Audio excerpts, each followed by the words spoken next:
So a less invasive type of anemometer, which anemometer just means something that's measuring fluid velocity, is a hot wire anemometer. And the hot wire anemometer looks like this. You've got a very thin wire, less than usually zero point 0.1 millimeters, so 100 micron wire, connected to two supports that through which you can flow a current by applying a known voltage. So this is a voltage source running a current through a very thin wire. And we know from your physics 2 class at the very least that when you run current through a wire, you generate heat. So this would be heat generated by the current flow in the wire, and it's equal to the current squared times the resistance. So the wire has a resistance. All wires do, except for superconductors. And so you're going to generate some heat. Now, generally speaking, when we have wires, we don't want to generate heat. If you want to plug your refrigerator into the wall outlet, your goal is not to generate heat in the wire that connects the fridge to the wall or the wires running through your house. So you generally want wires that have very, very low resistance, and they're made of copper, and they're large enough gauge that they have very low resistance, therefore very little heat generation. But in this case, we want that heat generation. So we use a very thin wire that's going to increase resistance. You can use a material that has a reasonably high resistance to get a resistance here, so that we create something that will heat up. And the reason we want to do that is because as this wire heats up, we're going to then the heat has to be removed, and it'll be removed more quickly by fluid that is moving than fluid that is still. And you know this. If you want to cool down on a hot summer day, you turn on a fan. If you're out on a winter day and it's really windy, that feels a lot colder than if the wind is less or non-existent. So we know that moving fluid cools things more quickly than stationary fluid, and you'll learn a lot more about that in heat transfer next semester. But right now, just remember that the faster fluid is moving, the more it's going to cool this wire. So you're generating a certain amount of heat. Depending on how fast the fluid is moving, that wire will get to different temperatures. If it gets cooled a lot, if it's a lot of wind, it will be cooled more, and the temperature won't go up as much. If there's very little velocity in the flow, then the wire will get hotter because it has more trouble dumping the heat.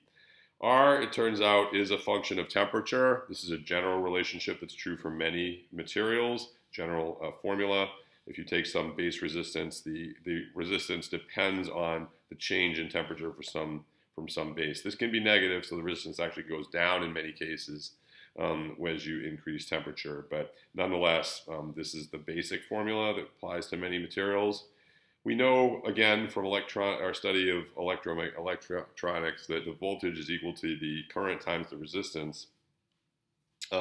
So if we apply a constant voltage to this and we measure I, which is relatively easy to measure, we'll measure the current, then we can find the resistance. We can measure the resistance directly from V equals IR. So R is equal to the voltage that we have applied divided by the current that we have measured. It gives us a known resistance. And we can use that known resistance, therefore, to calculate our temperature difference. So that's the theory of how this hot wire anemometer works. We're going to apply a voltage. The wire is going to get hot. That is going to change the resistance in the object. And so we end up with a way to calculate the temperature difference based on that calculated resistance that we've calculated based on the known voltage and the current that we have measured. So we take that temperature difference, and we could just say it's this, just applying this formula, and so that gives us a way to calculate delta T. Then we have to observe the mathematical formulation of what I just told you, which is that velocity tends to increase cooling. And so Newton's law of cooling is the mathematical equation that governs what's called convection heat transfer. You will learn, I say, a lot more about convection heat transfer next semester. But convection heat transfer is heat transfer that is caused by a moving fluid. So in this case, in all cases, Newton's law of cooling says the amount of heat that's removed from the object is equal to the area of the object in contact with the fluid times the heat transfer coefficient. This is something you don't know. Again, something you'll be learning a lot about next semester. It depends on the fluid. It depends on the flow.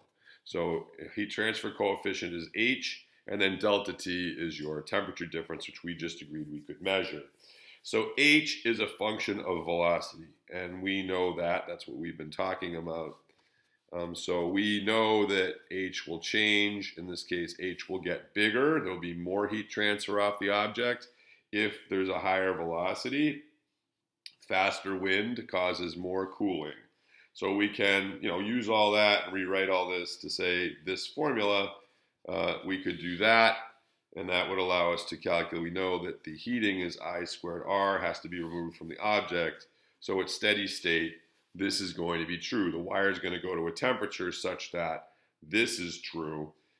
So we have a way to assess H. And we know that H depends on velocity. So if we know that H depends on velocity and we can calculate H, that means that we can get a temperature. We can get a velocity from measuring the current flow in the hot wire anemometer. We'll see that in practice you have to calibrate these things. You don't really use this formula directly at all. This is what's actually happening, but it's not how you actually calibrate real anemometers.